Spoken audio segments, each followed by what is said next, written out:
রাতের অন্ধকারে একটি গ্রামে খুঁড়ে রাখা হয়েছিল এই কবর, কিন্তু সেই কবর কোনো বৃদ্ধ বা অচেনা মৃতদেহের জন্য নয়, এটি নিজের জীবিত বাবার জন্য খুঁড়ে রেখেছিল তারই একমাত্র ছেলে।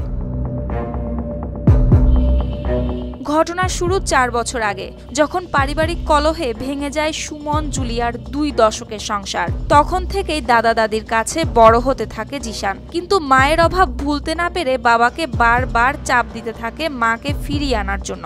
কিন্তু বাবা রাজি না হওয়ায় জিশানের ভেতর জমতে থাকে ক্ষোভ। সেই ক্ষোভ থেকেই 20 আগস্ট রাতে বাবাকে ঘুমের ওষুধ খাইয়ে হত্যা করে সে। বাবার সাথে দ্বন্দ্ব, ওর মাকে ডিভোর্স হয়ে গেছে, ওর মাকে আনতে বলে কিন্তু আনবে না, এটা নেই। ওর সাথে দ্বন্দ্ব, বারবার বলছে তোমরা ভালো থাকো আমার কাছে, আমি তো বিয়ে করতেছি না, আমি তোমাদের নিয়ে থাকতে চাইতেছি না। ওর মাকে আইনে দিতে হবে, সেই কারণে ওকে মেরে ফেলছে, আর কোনো কারণ নাই।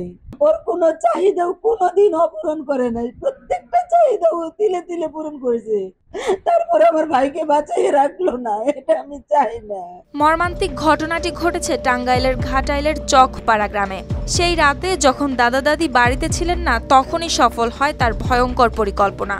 বাবার পানির গ্লাসে মিশিয়ে দেয় 20টি ঘুমের ওষুধ। কিছুক্ষণের মধ্যেই অচেতন হয়ে পড়ে বাবা, আর সকালে জিশান বলে বেড়ায় বাবা মারা গেছে হার্ট অ্যাটাকে। ছেলেটা আবার মোবাইলে করছিল সার্চ দিয়া, কি ট্যাবলেট খাওয়াইলে পারে মানুষ অতি তাড়াতাড়ি অজ্ঞান হয়ে বেউসিয়ে পড়বে। ওষুধের যেন এটা কোনো বাসনা সেন্ট না থাকে, এই ধরনের ওষুধটা পানির সাথে মিশিয়ে খাওয়াইছে। খাওয়ানোর পরে উনি মুখ দিয়ে নালা সাহিত্য পড়ছে, তারপরে অজ্ঞান হয়ে আসছিল। ওই ছেলে নিজের স্বীকারোক্তি হয়েছে যে আমি বাবাকে এইভাবে মারছি। ওয়ালটন টেলিভিশন মাত্র 25,490 টাকায় পাচ্ছেন গুগল টিভি।